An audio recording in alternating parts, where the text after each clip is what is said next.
Hello student, मैं प्रियंका। तो आज हम लोग पढ़ने वाले हैं धमनी और सिरा में अंतर क्या होता है। धमनी और सिरा में अंतर।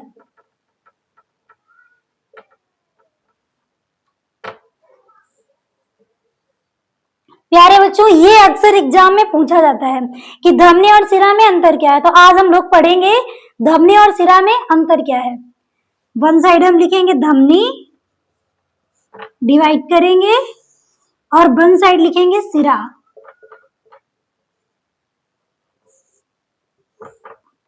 देखिए यहाँ पे पहला अंतर क्या होता है। धमनी जो होता है इसमें शुद्ध रक्त बहता है, इसमें शुद्ध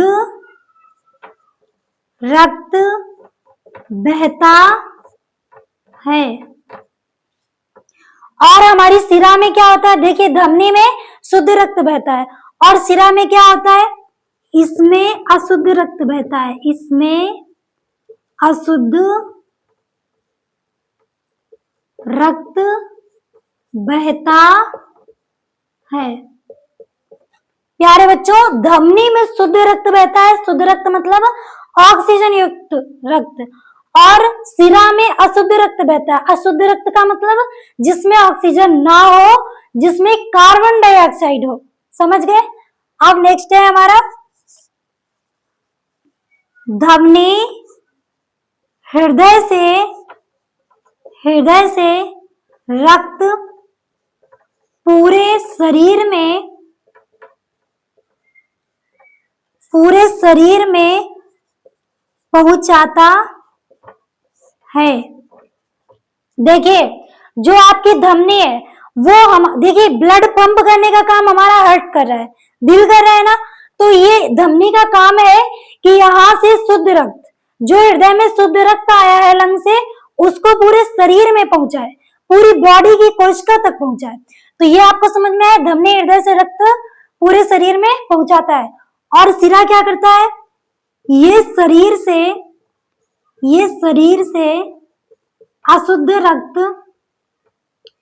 रक्त हृदय तक ले जाता है, ले जाता है। इतनी बात आपको समझ में आई। दो डिफरेंस आपने पढ़ लिया। अगला पढ़ते हैं नंबर 3। इसमें रक्त दाब अधिक होता है, इसमें रक्त दाब अधिक होता है,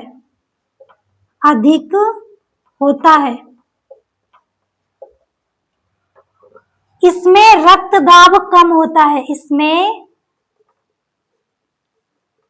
रक्त दाब कम होता है। बच्चों इसमें रक्त दाब अधिक होता है, इसमें जो ब्लड है ना हमारा बहुत प्रेशर में बह रहा होता है, और इसमें रक्त धीमी गति से बह रहा होता है। 4 नंबर देखिए यहाँ पे, इनका रंग लाल होता है, इनका रंग लाल होता है, इनका रंग नीला होता है, इनका रंग नीला होता है, नीला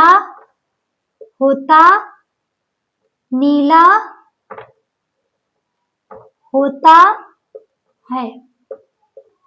ये बहुत इंपॉर्टेंट चीज बता रही हूं मैं आपको, ध्यान से समझ लीजिए। और नंबर 5 है हमारा, इनका रंग लाल होता है, इनका रंग नीला होता है। और यहां समझिए, इनका व्यास कम होता है, इनका व्यास कम होता है, इनका व्यास अधिक होता है, इनका व्यास अधिक होता है,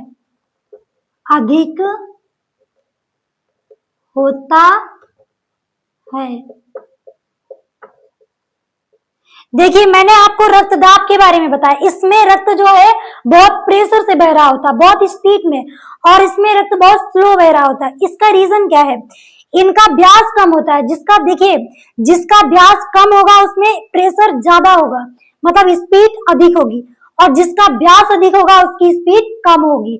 ये आपको समझ में आना चाहिए। देखिए आपने कभी देखा है कि जिस पाइप में पानी आ रहा हो, वो पाइप एकदम स्लो पानी आ रहा होगा और उसके ऐसे किनारे पे आप दबा दीजिए, जैसे ही आप व्यास कम करेंगे तो पानी बहुत दूर जाएगा, मतलब कि उसकी गति बहुत तेज हो जाएगी।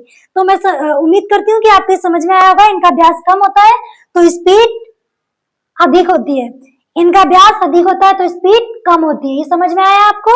और देखिए 6 नंबर पे, ये बहुत गहराई में होती है, गहराई में होती है, होती है। ये ऊपर होती है, ऊपर होती है।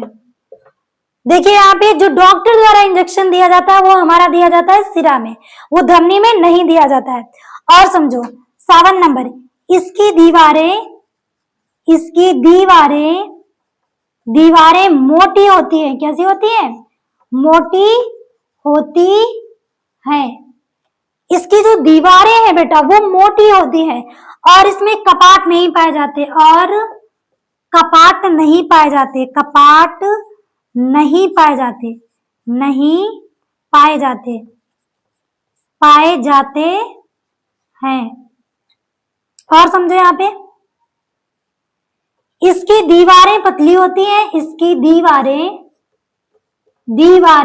पतली होती हैं, पतली होती है। और इसमें कपाट पाए जाते हैं, इसमें कपाट पाए जाते हैं, पाए जाते हैं। आपको एक बात तो समझ में आनी ही चाहिए, जिसके रास्ते में कोई रुकावट नहीं होगी तो वो तो स्पीड में चलेगा ही, और जिसके रास्ते में कोई रुकावट है तो वो थोड़ा स्लो गति से चलेगा। तो इसमें क्या होता है, कपाट पाए जाते हैं और इसकी दीवारें जो है वो पतली होती हैं।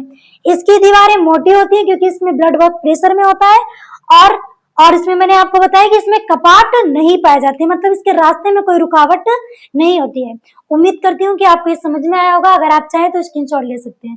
कोई भी आपको डाउट हो तो आप कमेंट में बता सकते हैं। Thank you.